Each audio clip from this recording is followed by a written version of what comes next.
Bunky! Please slow down. By the time I started running, Bunky's already vanished into the crowd.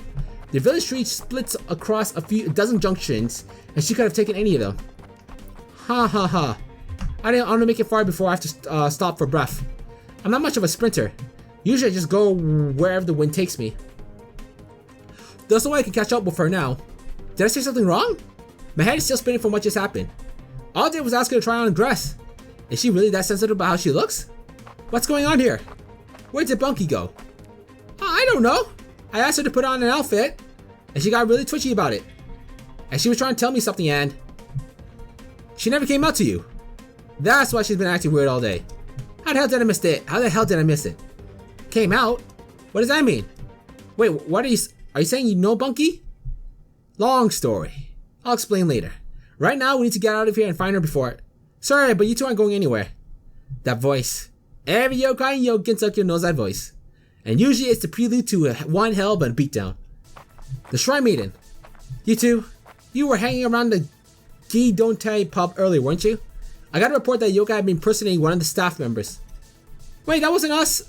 I mean, I saw it happen, but a likely story. Do you have any idea how much I love a date to myself without you little gremlins stirring up trouble?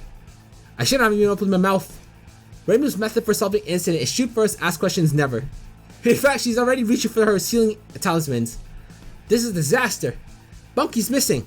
We're about to get clobbered. And there's nothing I can do about it. No. There is one thing. Wolf Lady, you know what's going on with Bunky, right? Yeah, but what? Oh no. You wouldn't. If the Shrine Maiden wants to fight, I can give her one. Just make sure to help Bunky with whatever she's going through. I'm starting to understand what she sees in you. Glad to see I'm not a disappointment. Now get out of here. The Wolf Lady nods and runs off through one of the side alleys.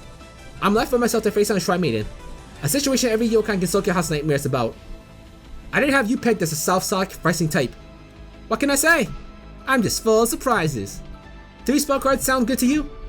I call that a warm-up, but I guess it's better than nothing. I already know this is going to hurt. But I've been exterminated a few times already, and it's never been fun. But if it's for Bunky's sake, I think I'm okay for taking a few bumps. Ready? Set? Duel! Wolf Lady, I hope you know what you're doing.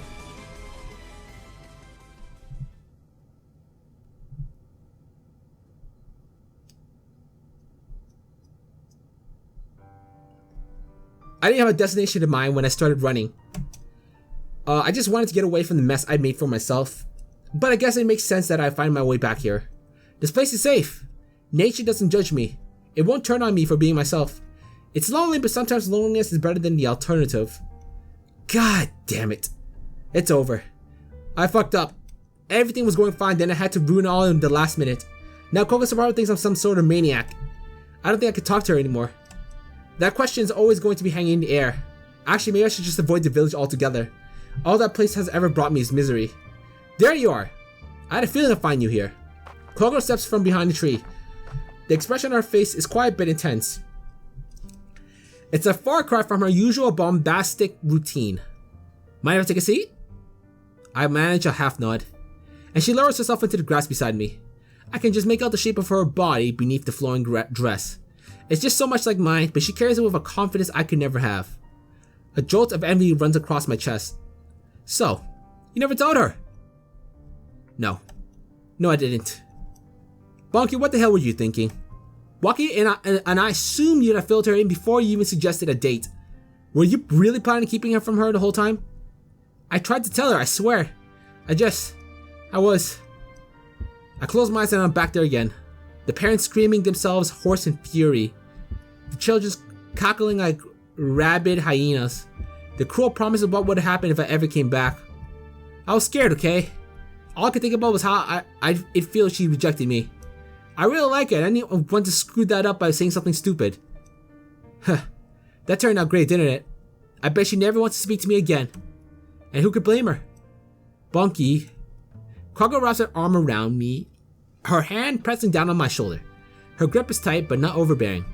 She must have a lot of experience with pep talk like this. It's okay to be scared.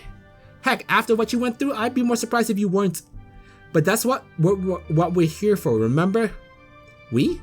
Another hand claps around my shoulder. I look around and another smiling face stares back. Did you forget already, dummy? You're just the sort of person the grassroots networks was made for.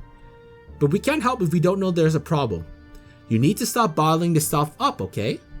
Consider that an order from your magnificent founder. Damn it, that's not fair. How am I supposed to stay mad when she spouts nonsense like that? She might not want to see me anymore. Do you really think there's still a chance?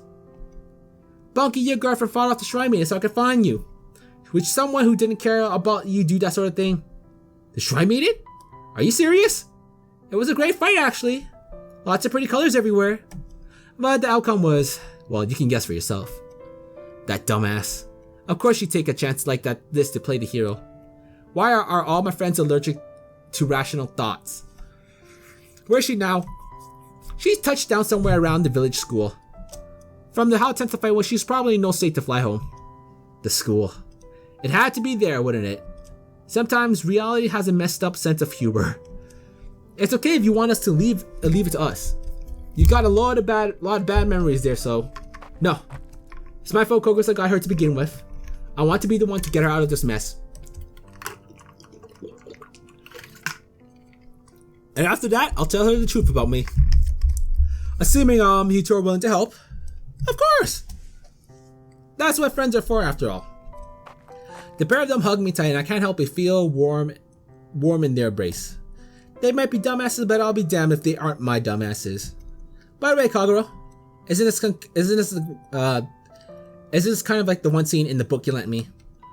Oh, you mean To Kiss a Dragon? I'm very fond of that one. Especially the part where the heroine confesses at the Abbey, not realizing it's her love interest on the other side of the... Shush! Spoilers! Even the taste in literature is kind of unsettling.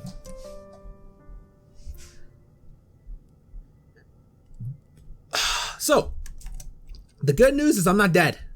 Oh. The fight with Raymond went about as I expected. I'm sore basically everywhere, but we yokai are really sturdy. I'll be back to normal in a day or two.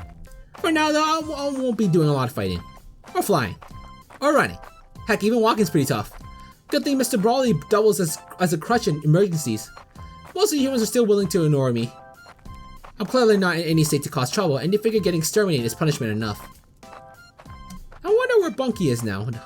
How's she doing? That wolf lady seemed to know what was going on, but there she is. That's the one the shrine maiden shot down. A dozen footsteps roll up the road behind me. Before I know it, I've been surrounded by a gang of school children. None of them go any higher than my chest, but there's no space to walk around them.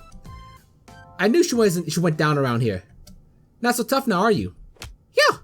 One of the kids, a few inches taller than the others, stepped forward and shoves me by the shoulder. The other kids start joining in, grabbing and tugging at my dress. Hey, quit it! Did your parents teach you about playing nice? Shut up! No stupid yokai tells us what to do. Yeah! You tell them, Ken. This is our town. Uh-oh. These must be the farmers' kids. They've a lot more aggressive than city folks when it comes to yokai. Normally I just fly over their heads, but in my current state... Hey, look at that dumb belly she's got. It looks like she's an eggplant. No, it doesn't! Mr. Brawley doesn't look like anything. Ha! She even gave it a name. What a loser. Eggplant. Eggplant. The teasing shoving keeps piling on. It'd be easy for me to just smack one of these kids in the face, but now by attacking a human. That's the sort of thing that get me exterminated. Without the quotation mark this time. All I can do is take it and wait for them to get bored. Damn it, what a rotten way for a date to end. I hope Bunky's in a better state than me right now, but get away from her! Bunky! Without thinking, I let out a sigh of relief. She looks a lot livelier than the last time I saw her. She's not alone either. That wolf girl is right behind her along with... Isn't that the fake waitress from earlier? These are kids you have to look after, Bunky? Man, you deserve way more than they paid you. So brutish and violent. It's almost like they've never had any lessons in proper etiquette. The leader of the kids looked flustered at first, but his eyes quickly lock onto Bunky. He grins directly like a predator swooping down its next meal. Hey, I know you. Look everyone, it's the sicko who thinks he's a girl. Oh wow, it is. I thought this freak got chased out of town. Bet you feel great wearing the dress, don't you, you damn perv? Eh? Wait, what are they saying? Bunky is a guy? But that can't be right. Bunky is Bunky, isn't she? Maybe you didn't hear me the first time. I said to leave her alone. Bunky sounds tough, but I can see her hands shaking at her sides. I don't know why, but the kids' words are hitting her pretty hard. Oh yeah? Or else what, you damn weirdo? Or else you'll be making enemy of the grassroots network. grassroots yokai network. And trust me, you don't want that. Bunky reaches up with one arm and grabs the top of her head. Then yanks it clean off her neck. The laughing stops not long after that. Bunky capitalized on the initial shock, juggling her own head like some twisted circus act. Meanwhile, her friends are lining up behind her, pulling the meanest faces they've got. They've been pretty bad children, haven't you? You've all been pretty bad children, haven't you? I hope you taste better than you look. You'll give me a tummy ache otherwise. Please don't eat me! I taste terrible! I eat way too much candy. You should be careful playing around the river from now on. It'd be an awful shame if some monster dragged you for supper, wouldn't it? No! I'll be good, I swear. Just don't hurt me. Suddenly these kids don't look so tough anymore. Some of them are already backing off and the boss looks like he's about to start crying. Bunky slips her head back on as she approaches the leader, wearing a smile that she's already won. You can't do anything to us. The Shrine will get you. Maybe. But it'll be too late for you by then. For you by then, won't it? So if any of you are attached to those heads you're wearing, start running! Oh, now! That's the cry that shatters what's left of their spirit. The kids start shoving each other out of the way, scrambling to get as far away from us as possible. Soon all that's left of them are a few screaming dots on the horizon. Bunky slumps forward as soon as the coast is clear. Whatever her history with those kids are, this took a lot out of her. You look awful. Are you okay? That's my line, dumbass. What were you thinking running off to play the hero like that? Being a risk taker is part of my charm. But are you sure that was okay? Won't you three get in trouble for threatening humans? Maybe, but that's a problem for later. Right now we need to get you to someplace safe. Here. Bunky comes up to me and offers her shoulder. And I'm in no position to refuse, so I tipped over and leaned against her. I never touched her shoulder before. Usually it's hidden under her cape, but now I can feel it. It's wide, thick, almost masculine. Bunky, are you? I've got a lot of explaining to do.